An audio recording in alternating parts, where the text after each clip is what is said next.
The sprinklers gave up at exactly 3:47 p.m. on the hottest day of the year. I'm talking a record-breaking 107 degrees Phoenix suburb, not a cloud in the sky, the kind of day you could cook an egg on the sidewalk. By 4:15, I've got Karen Whitmore pounding on my door so hard the glass rattles her face, beet red, screaming at me to refill my pool to save her precious lawn. What she didn't know, couldn't have known, was that a city inspector was parked right across the street, clipboard in hand, watching this whole circus play out. And what I didn't know, standing there in my sweat-soaked t-shirt, staring at Karen losing her mind, was that her little act of desperation was about to blow up a web of lies that had been bleeding our neighborhood dry for months. See, up until that day, I'd been the kind of neighbor who minded his own business. I'm Marcus Rivera, software engineer, 42, been through enough office politics to know when to keep my head down and let the craziness roll by. But with the city rationing water like it was gold, even my best strategy wasn't enough to save my lawn. That afternoon, my sprinklers just sputtered and died, leaving my yard looking more like a patch of scorched earth than anything you'd see in a landscaping magazine. Meanwhile, right across Maple Grove Drive, Karen's place looked like Augusta National. Lush emerald grass, perfectly trimmed, a downright insult to the rest of us staring at brown patches and dust. I always wondered how she kept it so green, figured maybe she had a side deal with the rain gods. I was still standing there, trying to figure out what to do about my busted sprinklers when I heard the banging on my door. Each knock sounded like a shotgun blast.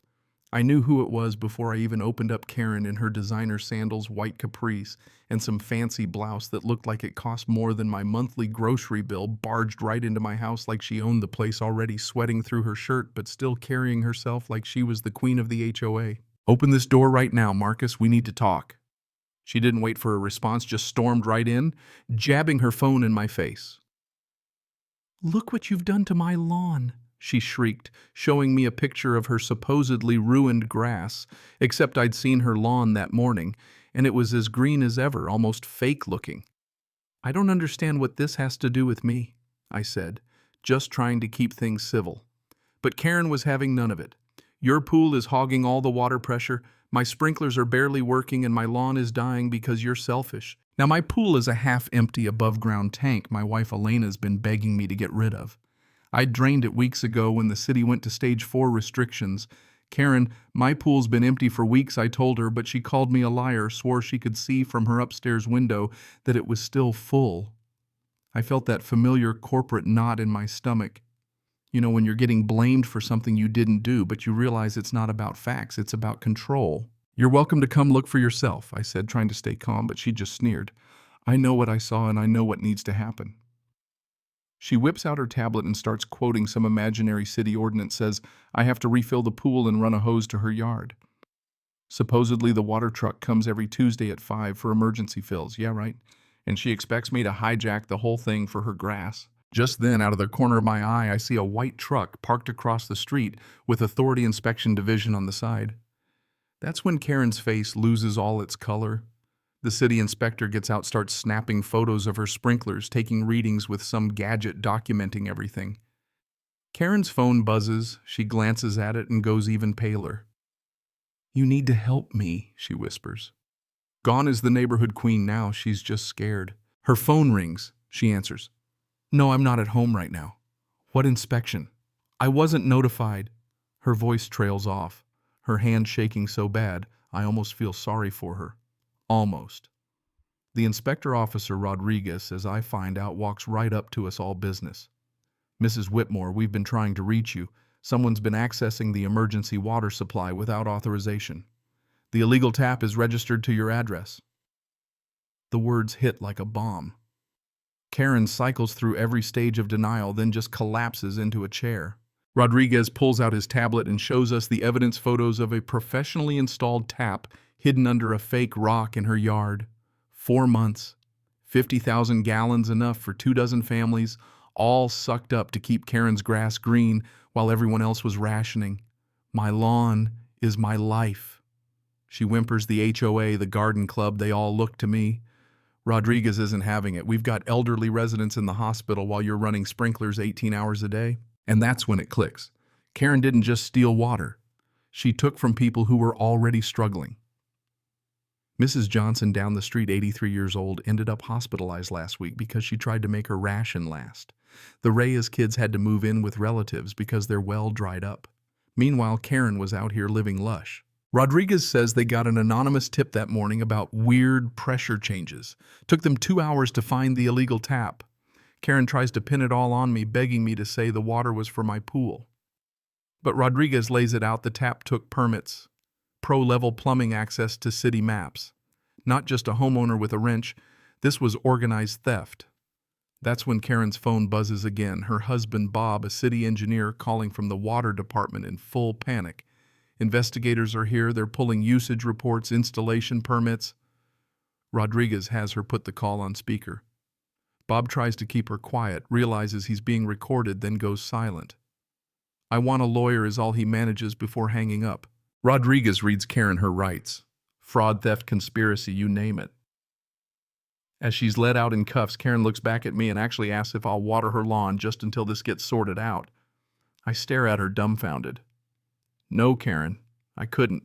That night, the block is buzzing, neighbors out in the street, talking in low, shocked voices. Elena comes home from her ER shift exhausted, hears the whole thing and just shakes her head. "Do you know how many families I've treated who can't afford bottled water? How many broke up because they couldn't drill a new well? 50,000 gallons. That number hangs over us like a storm cloud. Next day, it all hits the news: helicopters, TV vans, talking heads. Marcus Rivera, the guy who just wanted to mind his own business, suddenly gets dragged into interviews. The city inspector tells me they've found more illegal taps. Turns out Karen and her husband were running a full-on operation, recruiting desperate neighbors, selling stolen water to landscaping companies, even keeping spreadsheets on who was vulnerable or resistant. She'd pegged me as resistant but useful. If things got bad, she planned to frame me. My empty pool was her alibi. The city holds a public meeting. Tom Peterson, Maria Santos, Mr. Chen, they all show up, each with their own story of what this theft cost them. Jessica Whitmore. Karen's daughter breaks down crying, says she had no idea, but wants to help make things right.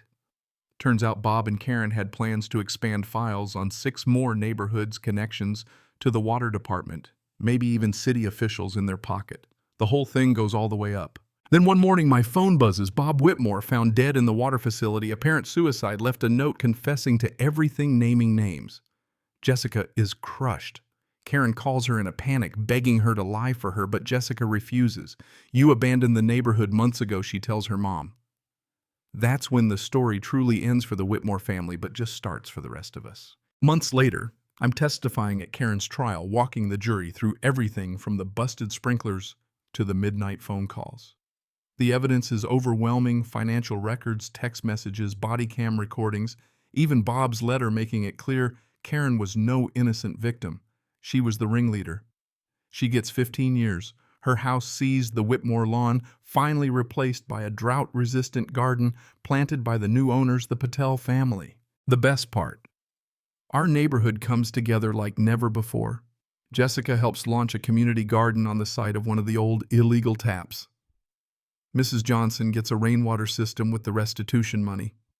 Elena and I tear out our old pool, plant desert willows instead, and kids from all over come to learn how to grow their own food. And when a film crew comes to document our story, I tell them what I tell you now. Crisis reveals character, but it also gives you the chance to choose who you want to be. Karen and Bob chose greed. The rest of us chose to come together and heal. Now it's your turn. What would you have done? When it comes to right and wrong, to protecting your family or your community, where do you draw the line? Drop your thoughts below. Let's talk about what justice really means in times of crisis, because trust me, it's never as simple as it seems.